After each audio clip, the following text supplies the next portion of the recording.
Zack Snyder's Justice League is finally coming? I I feel something. I feel I feel inspired. I must create. Also, please make sure to like, comment, and subscribe if you have not already. Our story starts 13 years before the Battle of Yavin, with an Imperial director named Orson Krennic arriving on the new world of Valamu to convince his former associate Galen Erso to return with him to the core worlds to continue their work on the Empire's ultimate weapon. Galen, who now lives in isolation with his wife and daughter, refuses, with his wife Lyra attempting to force Orson off their property, only to be killed by one of the director's soldiers for her troubles. Orson then forces Galen to come with him, while his daughter Jyn flees and is rescued by Saw Gerrera, a rebel fighter and a friend of Galen's. We then cut to just a few days before the aforementioned battle, with Rebel Alliance spy Cassian Andor meeting with a contact on a space station in the Caprine asteroid belt, who tells Cassian Galen Erso has just smuggled information through a defector named Bodhi Rook about his and Krennic's superweapon to the rebellion via Saw Gerrera's partisans. The info in question being that the weapon is powerful enough to destroy planets and is powered by kyber crystals, a mineral only found on a world called Jeddah. Hearing this, the rebellion then picks up a now adult Jyn on Wabani, an Imperial prison planet. The Alliance leadership offers Jyn two options: go to Jeddah to meet with Saw, who the rest of the rebellion have a frosty relationship with at best, or go back to prison. Naturally, Jyn takes the latter option and goes with Cassian and his droid K2SO to meet with Saw along with Bodhi and a pair of warrior monks from Jeddah named Chirrut Imwe and Baze Malbus. Saw shows Jyn Bodhi's message from Galen, which reveals that he's been helping Krennic build his superweapon, but has also deliberately built an almost undetectable flaw into this so-called Death Star, a flaw which is only known to him and can only be seen in the actual plans on another world called Scarif. As this is being explained, though, the top brass within the Empire come to see a show of the Death Star's power, which is demonstrated by blowing Jeddah's biggest city straight to hell. Impressed with what he sees, Grand Moff Tarkin commends Director Krennic for a job well done, and then proceeds to steal his project from him on the basis that Krennic allowed for the battle station's existence to be leaked to the rebels by his development team, but really because Tarkin is a fucking dick who doesn't like Krennic. Not want to take such a slight lying down, Krennic runs off to Galen's research base on Edu to give him hell over this leak, which is also where Jyn, Cassian, and company, having escaped Jeddah in just a nick of time, are headed now, in order to pick up Galen and press him about what this station's weakness is. However, when Cassian fails to cancel a rebel airstrike that was already set up, Galen is killed. But before he dies, he confirms to Jyn that the weakness he designed into the Death Star does exist. After Jyn and company have a brief meeting with the Rebel Alliance Council on Yavin 4, after Krennic has a brief meeting with Darth Vader on Mustafar, both parties head for the Imperial Archive on Scarif to find the Death Star plans. Jyn, Cassian, and K2 infiltrate the base, while Bodhi, Chirrut, and Baze lead a strike force on the ground, and a rebel admiral named Radis leads an assault from the gold, red, and blue squadrons on the Imperial ships in orbit. Jyn eventually manages to steal the plans and transmit them to Radis, but is confronted by Krennic, who attempts to kill her, but is instead fatally wounded by Cassian, seeing an ideal opportunity to thin the rebellion's numbers, and to send one final fuck you to that snot-nosed punk Krennic. Tarkin brings the Death Star into Scarif's orbit and blasts the Archive into oblivion, killing Jyn, Cassian, and Krennic, and further incinerating the already lost Chirrut, Baze, Bodhi, and K2SO, along with all the rebel soldiers still on the ground. Radis attempts to make an escape now that they have accomplished their objective, with Red and Gold squadrons making their escape, but with Radis and Blue Squadron being caught by Imperial reinforcements led by Darth Vader himself. Vader and a team of stormtroopers then board Radis' ship and proceed to lay waste to all resistance in pursuit of the plans, with one rebel managing to hand them off to a comrade on board a ship docked inside Radis' vessel. Said ship turns out to be the Tantive 4, and said rebel with the plans turning out to be none other than Captain Ramus Antilles, who hand delivers them to Princess Leia Organa herself, which leads us into the events of Star Wars Episode 4, A New Hope. Felicity Jones's Jyn Erso starts off as a very cynical character, and I actually kind of like that attitude from someone who was essentially a child soldier for Saw. She didn't hate the Empire because they were awful. She hated them because the closest thing she had to a parent told her, hey, those guys right there, they're bad. they're really bad. And she was never really given the chance to understand why they were so bad, especially when Saw didn't seem that much better. Hell, when her family was part of the Empire, life was pretty sweet. The thing that finally makes her realize how much the Empire sucks is hearing Galen say, I've created a weapon that can destroy planets, but I've also risked my life to create a secret weakness inside it that'll make this thing blow up in their stupid fucking faces. Between hearing her father say all that like it was worth something and seeing the stripe of the people on Jeddah, it makes her realize how important destroying these bastards is. It might kill her in the end, but it'll be worth it to finish what her father started.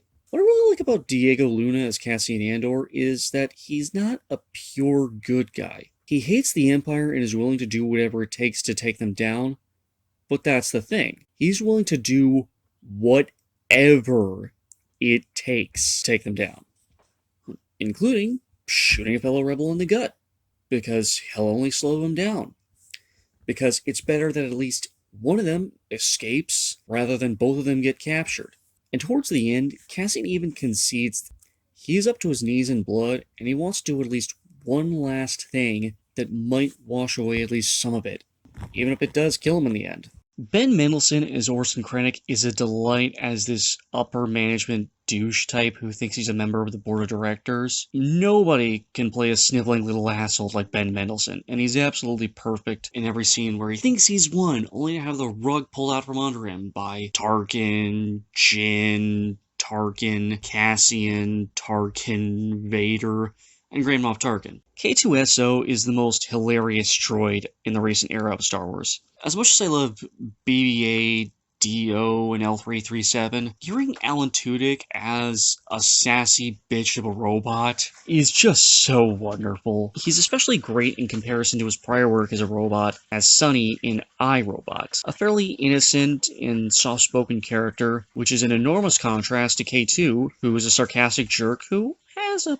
soft heart of gold somewhere in there, as exemplified by when he apologized to Cassian for smacking him upside the head during a confrontation with some stormtroopers. Donnie Yin's Chirrut Imwe and Jiang Wen's Baze Malbus are absolutely delightful. The two of them, along with Riz Ahmed's Bodhi Rook, are clearly the B-team main characters, but the relationship between Chirrut and Baze is just so wonderful. Chirrut, the devout believer in the Force, and Baze, the cynic who stopped believing a long time ago, but who are also both unbelievably devoted to each other as their friends, or possibly more if you ask the internet. There's an early scene where Chirrut just beats the piss out of some stormtroopers, and then Baze shoots up the rest of them, and Baze calls out Chirrut for being so reckless. And Chirrut says, the Force protected him. And rather annoyed, Baze says, I protected you. Then later on, Chirrut runs off on Edu to help Jin, Cassian, and Bodhi, and Baze snidely comments if he thinks the Force will help him. And Chirrut replies, I don't need the Force. I have you, because he values his relationship with Baze just as much as he believes and values the Force. And for as cynical as Baze is, and for as much as he does not value the Force and does not respect Chirrut's belief in it, for all of that, he could never disrespect Chirrut himself, which is why when he's cradling Chirrut's dying body, he recites Chirrut's mantra as Chirrut drifts off. I am one with the Force, and the Force is with me.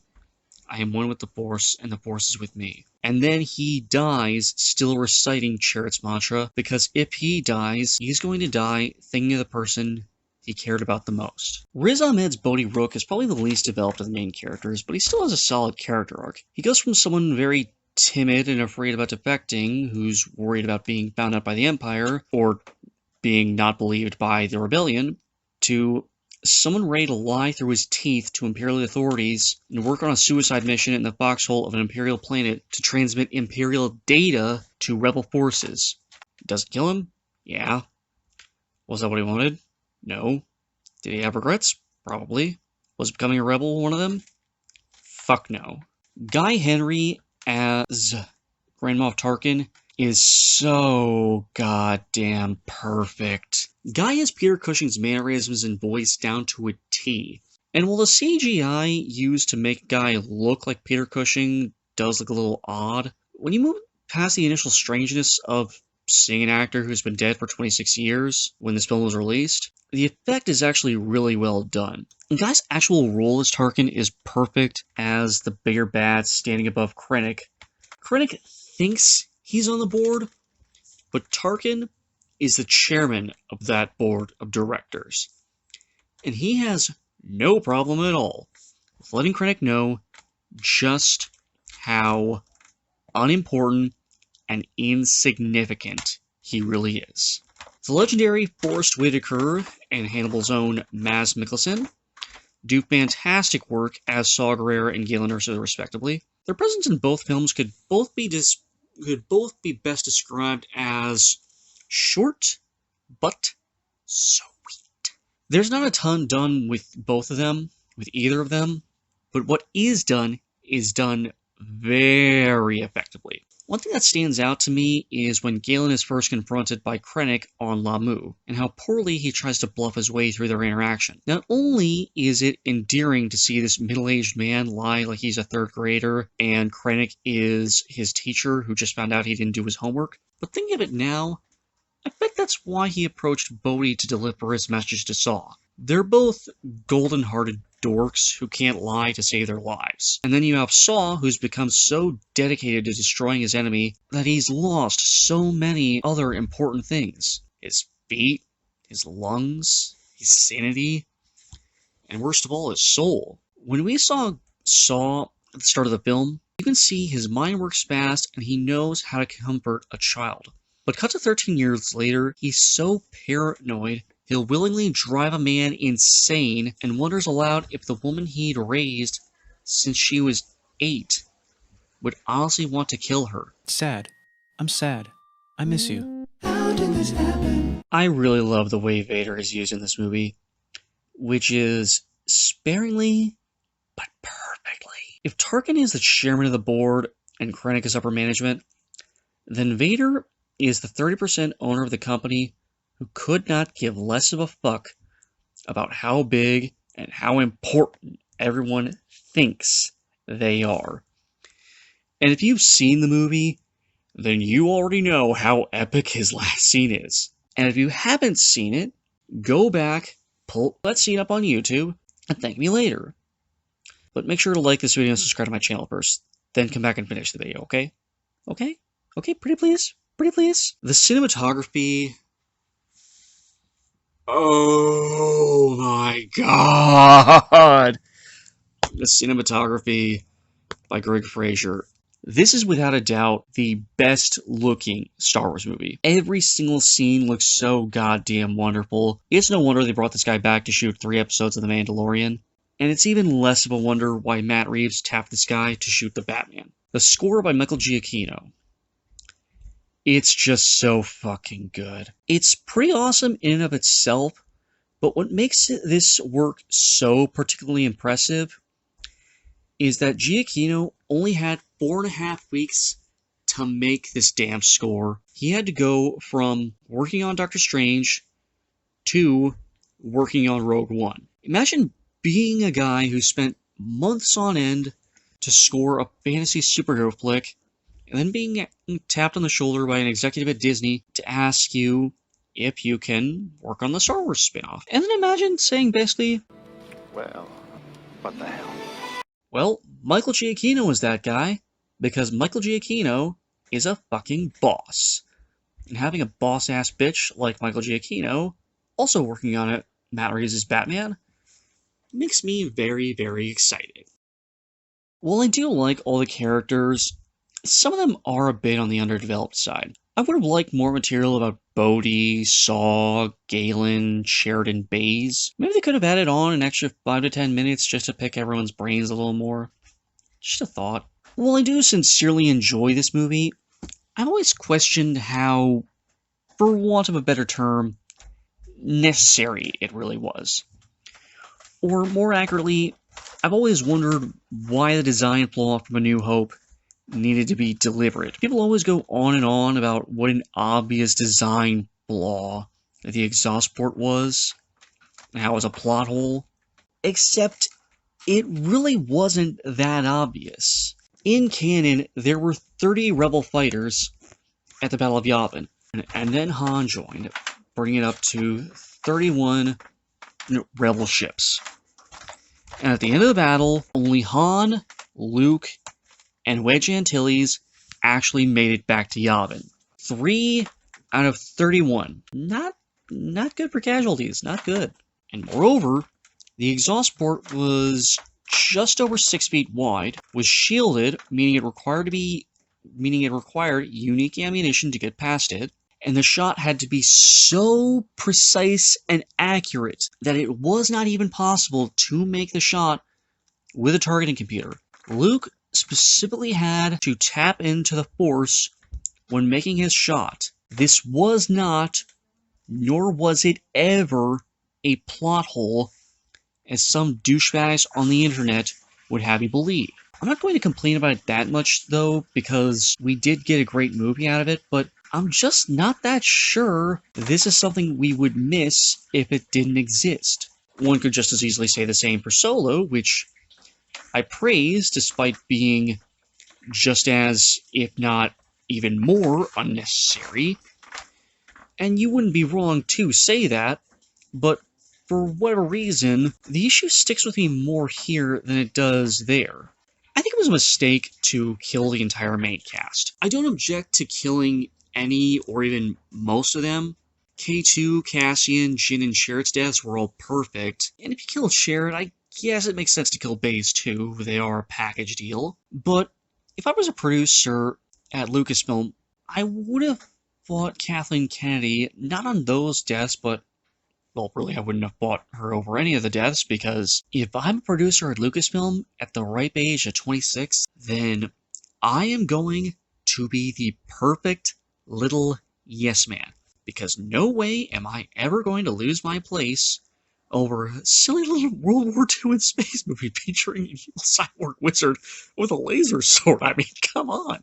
But if I were a producer with integrity, which I don't have, I would try to argue for letting Bodhi live. Have him be a major part of the rebellion going forward in the comics and the books. Maybe even have him cameo with an older actor in The Last Jedi or Rise of Skywalker. Hell, Mark Hamill has said he's cool with fans saying Luke was romantically interested in men. Why not have Bodhi have a relationship with Luke? Go full fanfiction up on this bitch, I say. I think killing all these characters off also ends up killing a lot of story potential because of this idea that we didn't see any of these characters in 1977 or 1980 or 1983, so I guess they have to die.